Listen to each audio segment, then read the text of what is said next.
లంబోదరాయ నమః. జై శ్రీరామ. తారాని ఆధ్యాత్మిక ఛానల్కి మీ అందరికీ స్వాగతం. ఈరోజు రామాయణంలో ఒక గొప్ప గురువు వశిష్ఠ మహర్షి గురించి తెలుసుకుంటున్నాం. రామాయణంలో శ్రీరామునికి చాలా ఇష్టమైన గురువు వశిష్ఠుడు. రామాయణంలో వశిష్ఠుని పాత్ర చాలా గొప్పది. మన మాతృభూమిపై చాలా మంది రాజులు, మహారాజులు, ఋషులు, మహారుషులు వంటి గొప్ప పండితులు జన్మించారు. వారు అందించిన జ్ఞానం వల్లనే ఈ మానవ జాతి ఆధునిక యుగం వైపు ఎదిగింది. చాలామంది బ్రాహ్మణులు, క్షత్రియులు, వైశ్యులు మరియు దళిత సమాజంలోని ప్రజలు కూడా ఈ వశిష్ఠ గోత్రాన్ని స్వీకరించారు. వీరంతా వశిష్ఠ వంశానికి చెందినవారు. వశిష్ఠుడు అనే పేరుతో కాలక్రమేణా చాలామంది ఋషులు ఉన్నారు. యోగ వాసిష్టము చాలా విశిష్టమైనది. మహర్షి వశిష్ఠ సంహిత, వశిష్ఠ కల్ప, వశిష్ఠ శిక్ష, వశిష్ఠ తంత్ర, వశిష్ఠ పురాణం, వశిష్ఠ స్మృతి, వశిష్ఠ శ్రద్ధ కల్ప మొదలైనవి వశిష్ఠుడు మరియు అతని పుత్రులు రచించిన ముఖ్యమైన గ్రంథాలు. అయితే వాటిలో ఉన్న అధీకృత వేదాంత, యోగ వాసిష్ఠ వచనం చాలా విశిష్టమైనది. జానపదంలో ఇది ఆర్ష రామాయణం, జ్ఞాన వశిష్ఠ, మహారామాయణం, వశిష్ఠ గీత మరియు వశిష్ఠ రామాయణం మొదలైన పేర్లతో కూడా పిలువబడుతుంది. మహర్షి వశిష్ఠుడు ఒక్కరు కాదు, చాలామంది. మహర్షి వశిష్ఠుడు ఎక్కువ కాలం జీవించి ఉన్న సందర్భంలో బ్రహ్మకుమారుడైన వశిష్ఠ మహర్షి పేరు తర్వాత అతని వారసులను కూడా వశిష్ఠ అని పిలవాలని పురాణ సాహిత్య పండితుల అభిప్రాయం. ఈ విధంగా వశిష్ఠుడు కేవలం ఒక వ్యక్తిగా కాకుండా ఒక పదవిగా మారాడు. మరియు వివిధ యుగాలలో అనేక మంది ప్రసిద్ధ వశిష్ఠులు ఉన్నారు. వశిష్ఠునికి ఇద్దరు భార్యలు. ఒకరు కర్దమ మహర్షి కుమార్తె అరుంధతి మరియు ఇంకొకరు ప్రజాపతి దక్షుని కుమార్తె అయిన ఉర్జా. ఈ విషయంలో ఆది వశిష్ఠుడు శివునికి బంధువు. శివుడు దక్షుని మరొక కుమార్తె సతీదేవిని వివాహం చేసుకున్నాడు.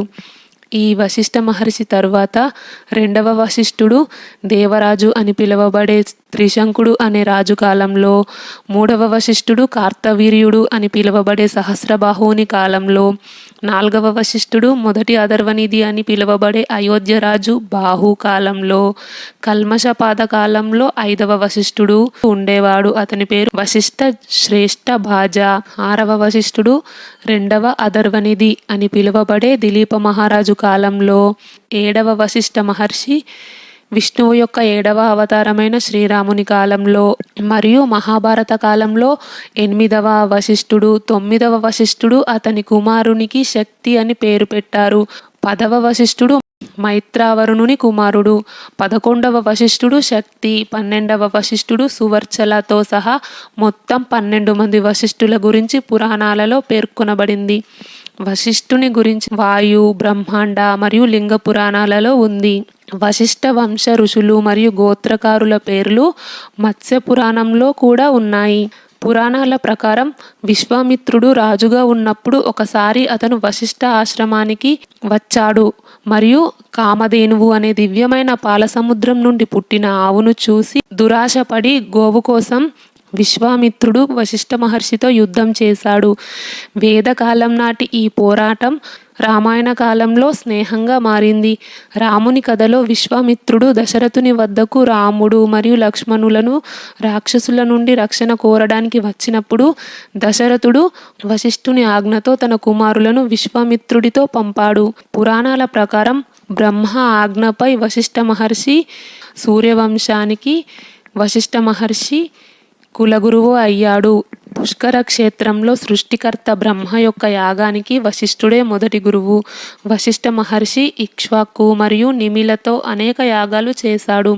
వశిష్ఠుని గురుబోధ వల్లనే భగీరథుడు గంగాదేవిని భూమిపైకి తీసుకువచ్చాడు. సంతానం లేని దిలీప మహారాజుకి గోపూజ చేస్తే సంతానం కలుగుతుందని వశిష్ఠుడు చెప్పడం వల్ల రఘువు వంటి గంభీరమైన కొడుకును కన్నాడు. అతని పేరు మీద సూర్యవంశం తర్వాత రఘువంశంగా ప్రసిద్ధి చెందింది. ఆది కావ్యం వాల్మీకి రామాయణంలో మహర్షి వశిష్ఠుని ప్రస్తావన ప్రతి కాండలో ఉంది. దీని ప్రకారం అతను దశరథ మహారాజు యొక్క గౌరవనీయమైన ఋత్విజుడు. వశిష్ఠుని స్ఫూర్తితో దశరథుడు పుత్రకామేష్టి యాగం చేశాడు. దశరథ మహారాజు యొక్క నలుగురి కుమారులకు నామకరణం వశిష్ఠ మహర్షియే చేశాడు. వశిష్ఠ మహర్షి కథలు ఇతిహాసంలో ప్రతి చోట ఉన్నాయి. అతను 21 మంది ప్రజాపతులలో ఒకరిగా వర్ణించబడ్డాడు. కురురాజ వంశానికి మూలకర్త అయిన కురురాజు కోసం కురుక్షేత్రంలో యాగం చేస్తారు. భీష్ముడు వశిష్ఠ మహర్షి నుండి వేదజ్ఞానాన్ని నేర్చుకున్నాడు. భీష్ముడు అంపశయ్య మీద ఉన్నప్పుడు భీష్ముడి చుట్టూ నిలబడి ఉన్న ఎంతో మంది ఋషులలో వశిష్ఠుడు కూడా ఉన్నాడు. అర్జునుడు పుట్టిన సమయంలో ఉన్న 7 ఋషులలో కూడా వశిష్ఠుడు ఒకరు. వచ్చే వీడియోలో రామాయణంలో మరొక గొప్ప వ్యక్తి గురించి తెలుసుకుందాం. ఈ వీడియో నచ్చితే లైక్ చేయండి, షేర్ చేయండి. తారాని ఆధ్యాత్మిక ఛానల్ని సబ్స్క్రైబ్ చేయండి. బెల్ ఐకాన్ గుర్తుపై క్లిక్ చేయండి. ఇంతవరకు ఈ వీడియో చూసినందుకు మీ అందరికీ ధన్యవాదాలు. లోకా సమస్త సుఖినో భవంతు. కృష్ణార్పణం.